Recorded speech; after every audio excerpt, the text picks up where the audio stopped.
Hey guys, this is Mike. So this video was a lot of fun to make, but it did take quite a bit of time. In fact, it took me about 2 days to make this video, and I spent the majority of my time just debugging a few simple issues. With all serverless, I do expect some time to debug. Typically, it takes a little bit of time up front to set up, and then once you have your workflow going, everything just seems to work really well.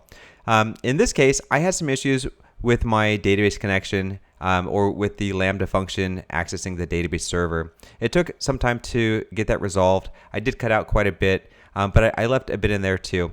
So if you run into an area where I'm obviously having some issues, feel free to use the timestamps below and just jump ahead. Thanks again and enjoy. And today we're taking WordPress serverless. So how does that work exactly? Well, let's take a look. So many of you know that with traditional hosting, you lease a server or you buy a server, you throw a database in it, and then your website visitors connect to it. Serverless is a little bit different. With serverless, there are actually servers, but they're treated a little bit differently than we tend to think. So for this project, we're going to use AWS, and how it will work is our users will make a request to visit our website. So realistically, that request will go through the Amazon API gateway. What will happen is the API gateway will then shoot that request to AWS Lambda. Lambda can be thought of as a virtualized container that runs some function.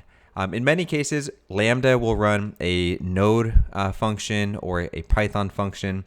In this case, what we're going to do is we're going to virtualize an entire PHP instance, and we're going to stick our WordPress server in there. So that request going through Lambda will actually run our WordPress install, and then we'll use Amazon RDS in order to persist our data. So there are a few gotchas, a few things to think about when going serverless, and probably one of the biggest gotchas is that in a serverless environment, because we have no server, we really have no disk space or no disk. We do have a small disk. The disk is a temporary, basically just a swap space where we can store some temporary files, but don't count on getting too far with it. So actually one thing that we should probably draw here too is because we don't have any disk space, we do have to use, so when we upload files, it has to go somewhere. So in this case, we use Amazon S3. S3 is Amazon's simple storage, and it's basically unlimited. It's really great, and so you can think of it as a network disk. So this would go in here somewhere. So the disk is read-only. The database, of course, we're going to make a connection within the network. When this is served back to the end user, a lot of the pages are going to be cached through CloudFront. So not only should our users expect a very nice website interaction out of the box, this sets our sites up in a way that really maintains best practices. It forces us to think just a little bit differently. So for example, ensuring that our database layer is separate from our control layer or our PHP layer. I really like that the Amazon S3 is used. Basically, that's, we could think of that as somewhat of a CDN. It's kind of nice. It makes development really easy. So now, the site that we're going to move today is a little bit over. It's almost 2 gigs. So if you work in an environment where you do a lot of back and forth between different developers or different teams, or even just going from production to staging to development or whatever it might be, sometimes just backing up your data and just managing your assets and your media items it can be a pain in itself. So that's pretty nice. So right now I'm backing up my WordPress install, and let's go ahead and take a look at how we're going to do this. So this is Ymir. I've used this application once or twice, so this will really be kind of a fun one that we're doing together today. With Ymir, this basically models Laravel Vapor. So I've been working with Laravel Vapor for quite some time now, and it's great. For all of the reasons that we spoke of earlier, just how the application itself is structured, it makes things really fast, and I haven't had any complaints yet.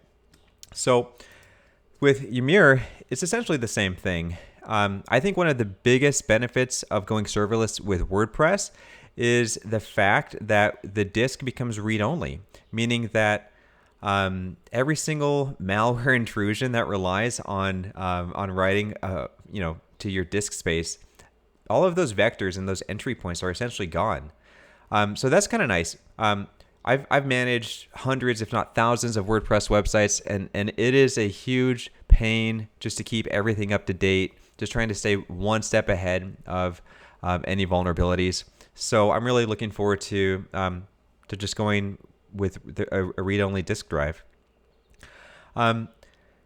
So let's see. So we've already described how serverless kind of works. We know that there are actually servers here in place, but the nice thing is what happens is when that server starts to reach capacity, so really when that Lambda instance starts to become overloaded, it basically just clones itself. And when it clones itself, we can now have additional Lambda instances. They all reference our data storage, our RDS, or our database system, our database server. So it makes it really easy. So here, ready for traffic tsunamis, I could totally see that. With one of my Laravel Vapor projects, I was able to get 1,000 people on a website all at one time. And it was pretty incredible. It was really nice to see that. So aside from that, some other things that are great about serverless is the costs are completely different than a traditional server. Your overhead costs will probably be on just a few things. So perhaps on your S3 storage, but for a lot of the times you can expect that to be just pennies, pennies per month. You might have to pay a small fee if you wanted to get something like a NAT gateway. Today we'll be responsible for a small fee for the RDS database. So RDS would be Amazon's relational database. We're going to use a simple MySQL database, just like we were used to and a lot of developers are used to. So that flat fee on the database will probably be about $15 a month. If we had a larger website, we could use a platform like Aurora. The nice thing about Aurora is your database just scales up and down with the amount of traffic that you need. So aside from the fixed cost, the best part about all of this is when it comes to actually running the server part of this project, you're literally paid, or you are literally being billed by the millisecond. So for a smaller website or for a website that isn't utilized every minute of the day, and for a lot of us, I mean, I've got a ton of websites where we just don't expect traffic to be hitting, around 8 p.m., 9 p.m., 2 a.m. So why pay for it? So this is a really novel solution, and I am really looking forward to just some more mature growth in this area, because I was a WordPress developer for I don't even know how long, 10 years easy, and I have been migrating away, going into the Laravel space. But I can tell you that the tooling that Laravel offers has just made development really nice. And to see some of this stuff start to come to WordPress is great too.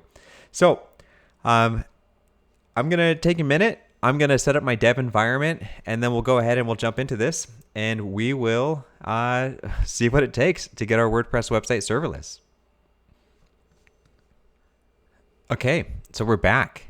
I built the dev server, or I built my local environment, and I think that's just about as far as I want to take it here. I've clicked on a couple pages. I can confirm that the site loads as expected. So what I'm going to try to do now is install the Ymir, I guess the console and some of the other packages. I might have some of these packages preloaded on my system, but what we'll do is we'll just go through the documentation and then we'll just add it line by line. So the first thing is I have created, so I do have an account with Ymir. They do have a base fee of about $40 a month, and it's very similar to how Laravel set up too, about $40 a month. But aside from that, you can run as many projects as you want on here. I've definitely got the mileage with Laravel. I probably have, I don't know, maybe 30 or 40 different sites running in Vapor right now. And so it'll be fun to fill up Ymir and see what we can do. So I'll put this project here in this team. And so that part's already been set up. I know that the next thing that we're going to have to do is create some AWS access. So usually I will have that done already, but I think let's just jump into the documentation. Let's see what it says for us to do. Okay, so the region that we're going to be operating in will be West 1 here in the US. We're on PHP 7.4, I believe. I've got Composer installed. So let's install the CLI client. With that, let's go ahead and also open up PHP Storm. Okay, so here's our PHP Storm. We'll go ahead and just run these commands right here. So the first thing would be to globally install the Ymir app CLI tools.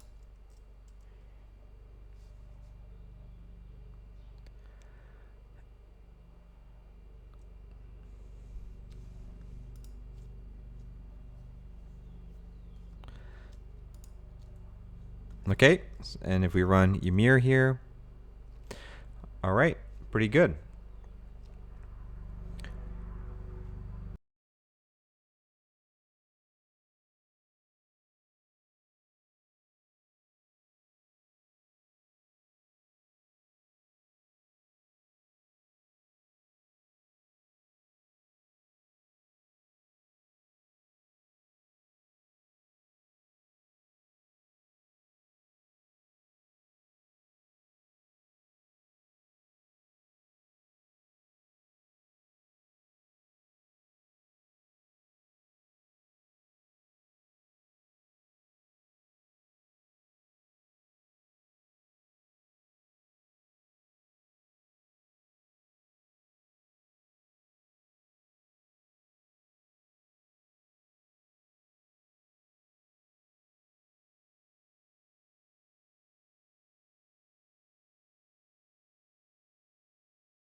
Now we're going to try to set up our project in our command line using the Ymir console.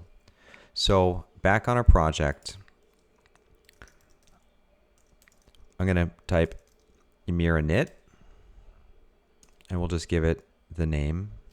I'm going to select the US West 1 region, and we're going to go ahead and set up a database server. We'll just call it our project name,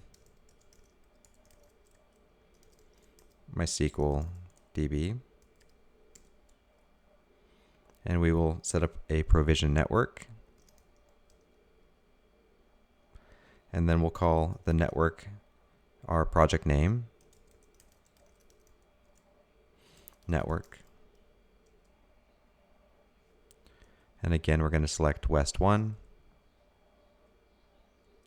And then for the database size, we'll go ahead and just use the smallest one. I will allocate 25 gigs. And we will go ahead and make the database server publicly available. If you don't want to make your database server public, and if you have the means, you definitely should not, then you can set up a private network. And I believe that in order to do that, you will need to add a NAT, and the NAT will cost you about 30 or 32 bucks a month. So let's go ahead and just continue this. So here's the name of our database server. This is our root username, and then of course our root password. From some of the videos I've seen, it's generally said that the root password is complicated enough to survive any brute force attempts. So take that with what you will, but for the purpose of today, we'll go ahead and continue. We're going to create a staging and production environment within the database server, so that's fine. And I'm not really sure what they mean for the prefix. What database prefix? I think that we're fine here. So it looks like it's going to just default to City of Kindness. So I would expect that we'll have our project name underscore production, project name underscore staging. So that's fine for me. And I do have WordPress in this folder, so we won't download it. We will install the plugin.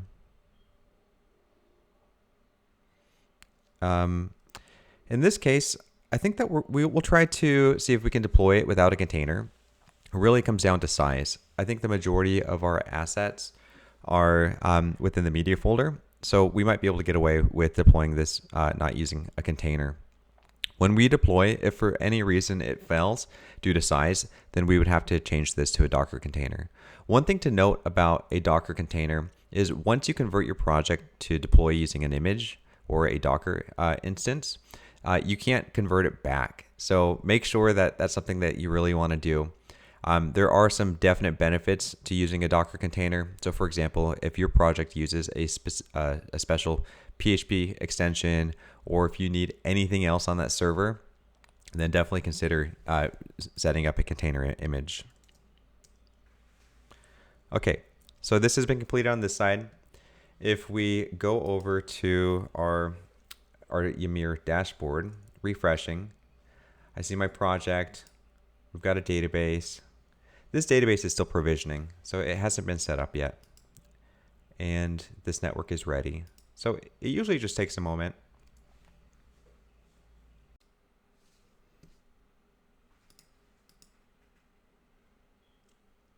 So now that our database has been set up within AWS, let's go ahead and just connect to it. So I'm using Table Plus. And I can see that our two project databases have been added. So I'm going to go ahead and start importing the data for this project.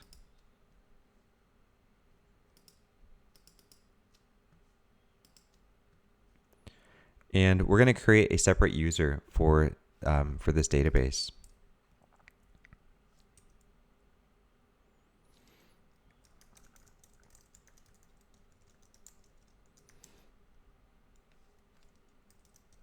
And this user will only be given access to the production database.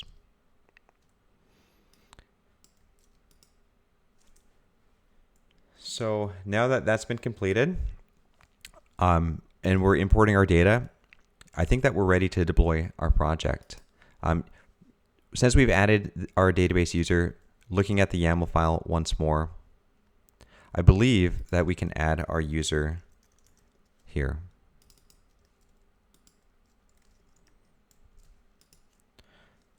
Okay, let's give it a shot.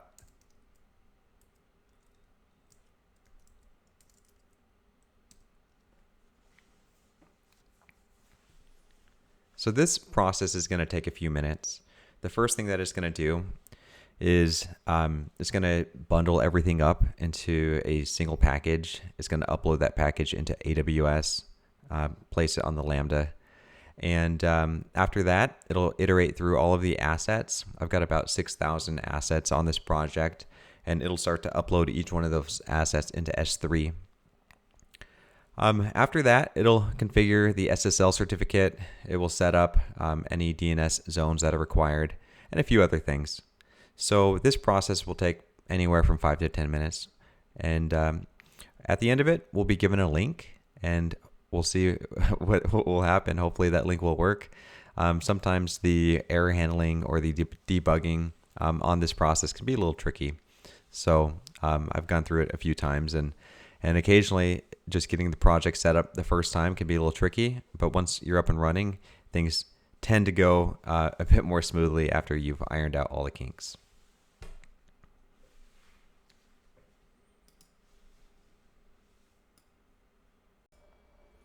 All right, so at this time, this is probably my third attempt, and I'm getting the same error. That error is error establishing a database connection. So normally this is pretty easy to debug when you're developing locally. What I would do is I would just open up the WP config, and I would just confirm that the database host, username, and password are all set. If everything on that side looked fine, I would attempt to connect to the database server manually. And if the connection was made, I would assume that everything was fine. In this case, I was able to pull a copy of the source code from Lambda, and I opened up the WP config, and it looked a little funky. So I'm going to give this one more shot. What I've done is I've moved everything over into its own folder. We're going to go ahead and say, let's try this again. Just making sure that we can make a new project, as this name hasn't been taken yet.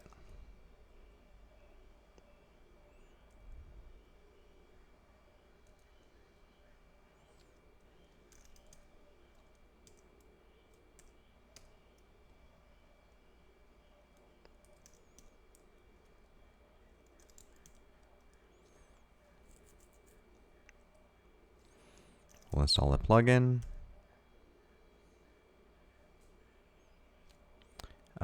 We will deploy using a container. No. Okay. So everything's in here. At this time, I'm going to copy the folders or the files over that we have backed up. So, but I'm kind of curious if this will work, just out of the box. So maybe we'll try that out. I don't know. Why not? Let's deploy this. All right, so we're back. At this point, I've got a fresh project, and that's been deployed. What I'm hoping for is the database connection is working. If everything's working, then what I will do is I'll take my existing project, I'll upgrade it to the latest version of WordPress, and then I'll just dump everything over. I'll replace the files. So let's see how this works. Fingers crossed.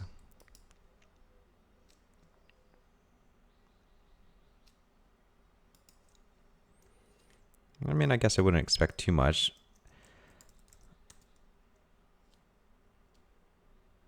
Okay, this is good. All right.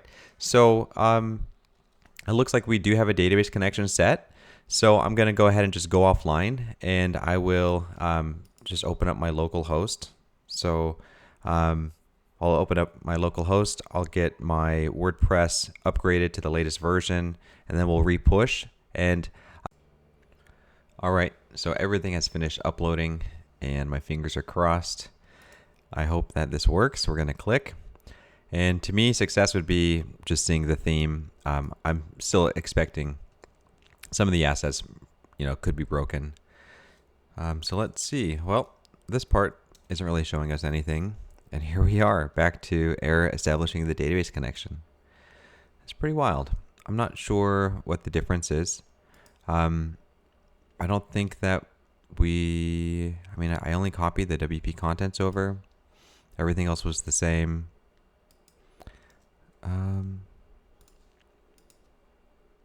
All right, so when I deployed the project, I still had a database error. And the only difference between the stock base project that came with Ymir versus the one that I deployed is probably the WP config file. So I went ahead and I deleted the WP config file, and let's take a look. So you can see here, it does build, and this is actually about what I was expecting to see. Typically, the deployments for this or any other serverless project, there are just some things that just won't link up. So if I take a look at the inspector, most likely these assets are being called on the Lambda function. But if you recall, the way that this works is everything is synced into S3. So if for some reason some of these files haven't synced, or if there's an issue, it could be for a number of reasons. For example, it could be an image in a style sheet that's not linked properly. Perhaps it's an issue with S3 finding the media. But we can see that some of these definitely do work. Like this one right here. This is being called externally from the original live site. So some of the assets still need to be updated. If we click around, let's see what else might or might not be working. I guess it would be this one here. Staging, production. Okay. So there are two buckets. One is typically used for all of our uploads. So looking here, we can see that not all of our uploads are present.